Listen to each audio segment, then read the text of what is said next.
Après l'anatomie, quelques notions de physiologie qui feront l'objet des topos 3 et 4. Ces deux topos vont porter sur la circulation sanguine. D'abord, je voudrais vous faire un petit peu d'historique, parce que l'histoire de la médecine est toujours quelque chose de passionnant. C'est Hippocrate, vers les années 300 environ, 300 avant Jésus-Christ, qui donne la description suivante. Pour lui, le cœur est une chaudière,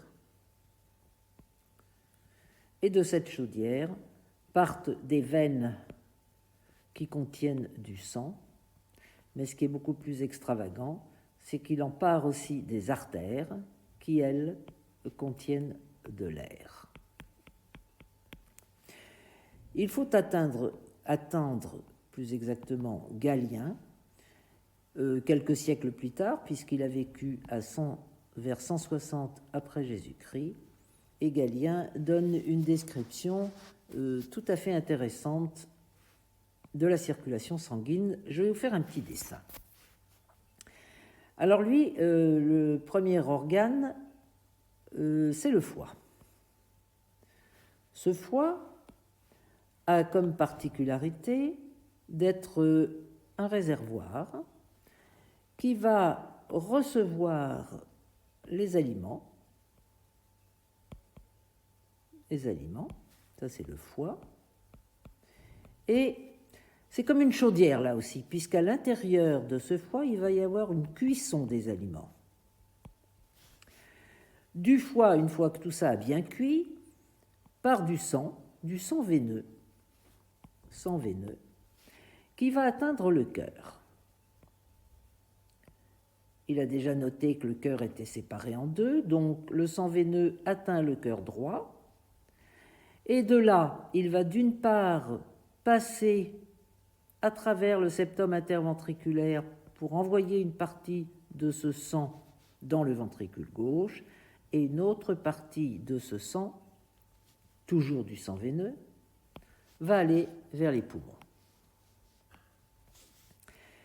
Des poumons part de l'air, ceci est de l'air, qui rejoint le sang contenu dans le ventricule gauche, et là se passe l'oxygénation. Et ce sang veineux va devenir du sang artériel grâce au mélange de sang et d'oxygène. Vous voyez que déjà, on s'approche vraiment très près de la réalité des choses.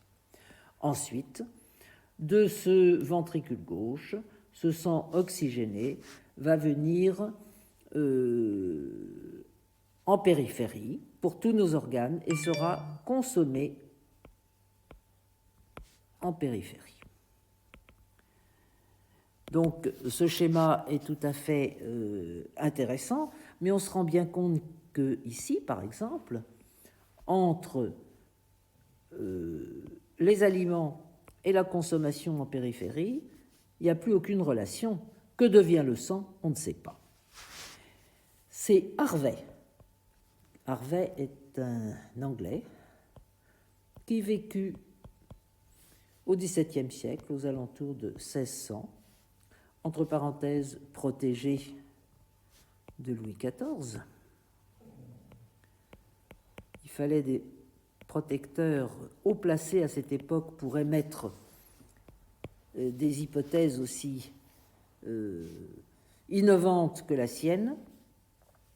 Et il va, le premier, décrire parfaitement ce qui est encore aujourd'hui la circulation sanguine, c'est-à-dire le cœur, bien sûr, au centre, mais à partir de ce cœur va partir une petite circulation et une grande circulation. Je m'explique. Du cœur droit part le sang veineux qui va atteindre les poumons.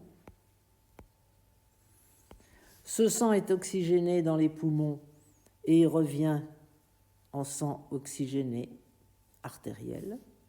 Il passe dans l'autre cœur. Cet autre cœur renvoie ce sang oxygéné vers nos organes.